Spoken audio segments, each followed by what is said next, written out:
Comment écrire un très bon méchant?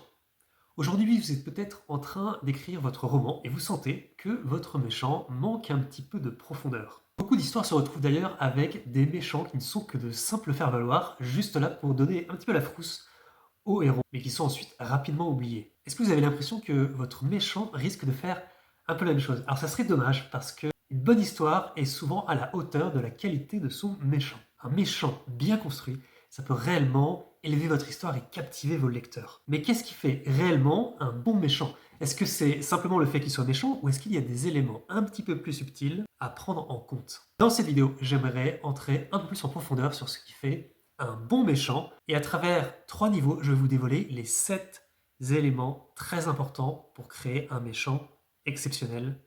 C'est parti. Premier niveau de profondeur, on va s'intéresser au méchant comme un personnage à part entière. Pour ça, on va commencer par le premier élément. Pour que votre méchant soit un personnage à part entière, il faut qu'il ait des caractéristiques uniques. Ça peut être une particularité physique, un trait de caractère très différent de la normale, ou même un comportement un peu spécifique. Par exemple, vous avez le personnage de Hannibal dans le Silence des agneaux. C'est un meurtrier, cannibale, à calme, inquiétant, mais qui a en plus de très bonnes manières, qui est très distingué. Ça le rend assez différent de tous les autres criminels qu'on a pu rencontrer jusque-là, dans les films ou dans les romans qui ont précédé Le Silence des agneaux. Vous avez aussi le personnage de la sorcière blanche dans le film Narnia qui est sorti dans les années 2000, et qui d'ailleurs est à l'origine un roman. C'est une sorcière maléfique, mais ce qui est particulier, c'est qu'elle est totalement blanche, givrée, c'est une forme de reine des neiges avant l'heure, mais en diabolique. Ce qui pour l'époque était assez innovant et l'a différencié de toutes les sorcières qu'on avait déjà vues dans les œuvres précédentes. Deuxième élément, pour faire de votre méchant un bon personnage, il faut lui donner des motivations claires. Il n'y a rien de pire qu'un méchant dont on ne comprend pas très bien ce qu'il veut. Votre méchant, même si ses actions sont moralement répréhensibles, doit avoir une logique qui fait sens pour lui. Il s'agit vraiment de permettre au lecteur de mieux comprendre ce qui pousse le méchant à agir, même s'il ne sera pas toujours d'accord avec lui. Dans tous les cas, ça rendra le méchant plus intéressant et renforcera l'engagement de votre lecteur parce qu'il se demandera si votre méchant aura atteint ses objectifs. Un bon exemple de ça, c'est le méchant Thanos dans le film Avengers Infinity War. Son objectif, c'est de récupérer les 6 pierres d'infinité afin de réaliser son plan complètement mégalomaniaque de réduire la population de l'univers en deux afin de restaurer une forme d'équilibre. C'est absurde, évidemment totalement immoral, même s'il en donne une raison un peu écologique, mais dans tous les cas, on est fixé, on sait ce qu'il veut, et on sait aussi ce qui risque d'arriver s'il parvient à son objectif. Un autre exemple, c'est le personnage d'Edmond Dantès dans Le Comte de Monte Cristo. C'est un personnage qui veut se venger de ceux qui l'ont emprisonné injustement. Et pour ça, il élabore un plan pour retrouver et berner toutes ses victimes. Il fait pas mal de choses, mais à chaque fois, tout ce qu'il entreprend, on comprend très bien que c'est pour qu'une seule chose, se venger. Troisième élément pour que votre méchant soit un bon personnage, il doit avoir une bonne cohérence interne. La cohérence interne, c'est ce qui va expliquer ses choix et ses objectifs, même lorsque ceux-ci sont mauvais. C'est-à-dire qu'il a tout un système de pensée, de croyances, toute une vision du monde qui explique pourquoi il veut ce qu'il veut. Et ça va lui donner de la crédibilité et éviter que le lecteur trouve que votre méchant a un comportement trop aléatoire et trop incohérent. Par exemple, prenez le personnage du Joker dans le film The Dark Knight. Le personnage au début est très perturbant parce qu'il fait des choses que très peu d'autres méchants oseraient faire, comme par exemple brûler une montagne entière de dollars ou tuer les uns après les autres tous ses alliés. Mais on comprend petit à petit dans le film qu'il a une façon de penser qui est basée sur le chaos.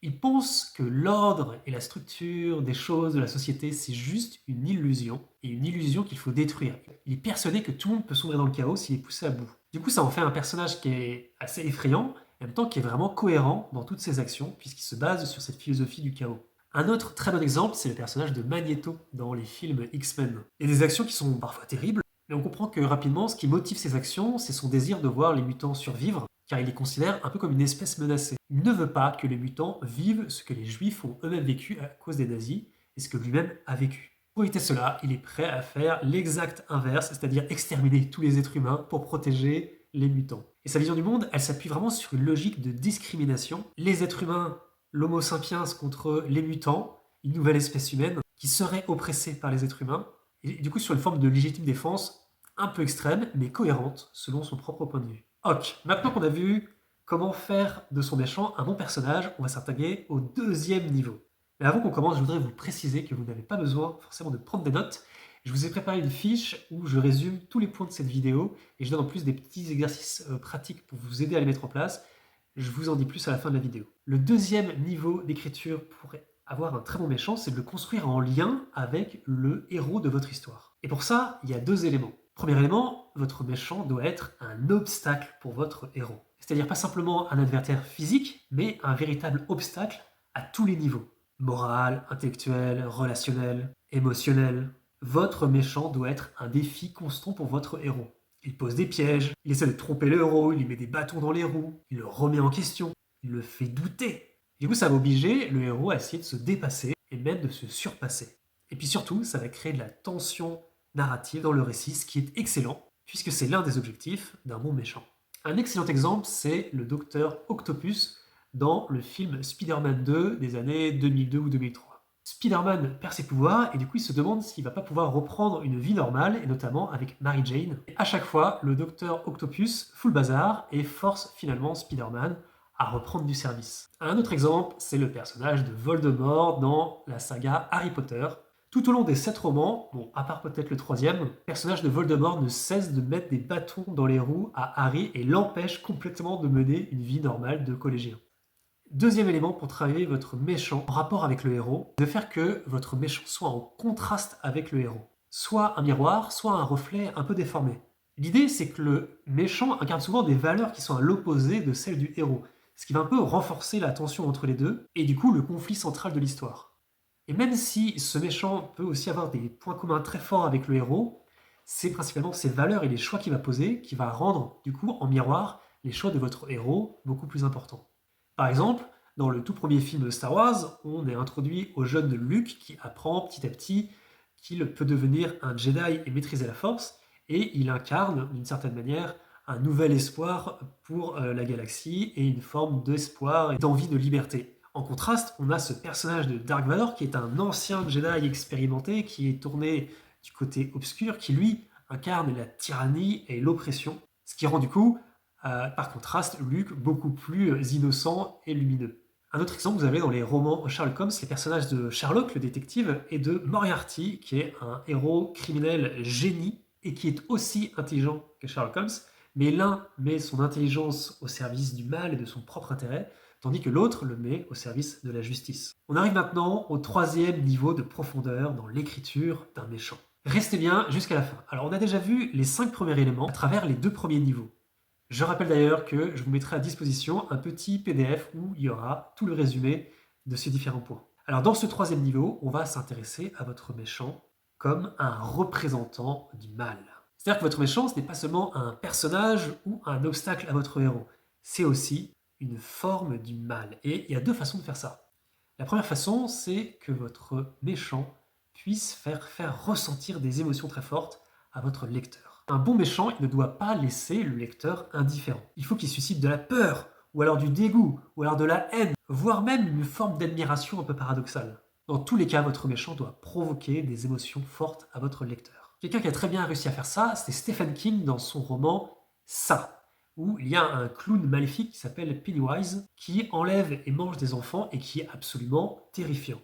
Et là, on a vraiment ce personnage d'un bon méchant qui est capable de faire ressentir une émotion viscérale à ses lecteurs. Vous avez aussi ce personnage de Gollum dans les 2 tours de la saga Le Seigneur des Anneaux. C'est une créature avec une double personnalité qui est à la fois rusée, sournois, on n'est pas trop sûr de ce qu'il veut au départ. Il nous procure une forme de dégoût, de peur et en même temps d'empathie et de malaise. C'est définitivement un personnage qu'on n'oublie pas du tout. Et enfin, dernier élément, dans notre troisième couche de travail sur l'élaboration de votre méchant, c'est le fait que votre méchant représente soit une forme absolue de mal, soit il illustre à quel point le mal peut corrompre un individu. En gros, votre méchant va aider votre lecteur à mieux comprendre ce qu'est le mal, puisqu'il l'incarne dans sa forme la plus pure, dans sa vision, ou dans sa forme d'humain dégradé. Un peu le miroir du pire de ce que peut faire un être humain, ou de ce qu'il peut devenir. Et ça, c'est vraiment puissant parce que ça va à la fois faire grandir votre lecteur et surtout, ça va le marquer profondément. C'est pour ça souvent que les policiers ont pas mal de succès parce qu'ils montrent très bien un peu du pire de ce qu'il y a dans l'humanité et pour une raison un petit peu mystérieuse, on a besoin d'un petit peu savoir ça. Mais vous avez aussi des méchants qui le font très bien dans d'autres types d'œuvres. Par exemple, Sauron, dans Le Seigneur des Anneaux, est vraiment l'incarnation du mal absolu. Une force qui cherche à détruire, à dominer, qui n'a aucune compassion et qui tente tout le monde à travers son anneau. Un autre exemple, c'est le personnage de Walter dans Breaking Bad. Lui, il n'incarne pas le mal absolu, mais il montre très bien comment le mal peut pervertir quelqu'un jusqu'au bout. Il passe d'un professeur de chimie, bon mari, à un génie du crime, baron de la drogue, qui a réduit sa vie personnelle en miettes. Et tout au long de la série, on voit l'apparition de ce méchant ultime à mesure que le personnage finit par être rongé par l'ambition et la cupidité. Et c'est ça qui est vraiment intéressant chez les méchants, c'est que les bons méchants, ils nous aident à mieux comprendre ce qu'est le mal, et surtout, du coup, comment l'éviter. En conclusion, retenez que pour créer un méchant inoubliable, vous devez vous reposer sur 3 niveaux essentiels. Le développement du méchant comme un personnage à part entière, c'est-à-dire lui donner des caractéristiques uniques, une motivation claire et une cohérence interne. Ensuite, vous devez le créer en travaillant son rôle par rapport au héros, c'est-à-dire en faire un obstacle à votre héros, mais aussi une forme de miroir déformé.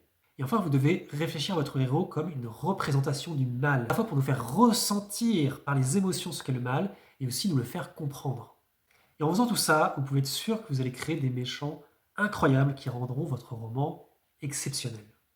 À vous de jouer maintenant, et si vous voulez réussir à vous appuyer sur ces différents éléments pour construire votre méchant, je vous ai préparé cette petite fiche en format PDF que vous pouvez télécharger, dont le lien se trouve dans la description. Sur ce, je vous dis bonne écriture, à la prochaine.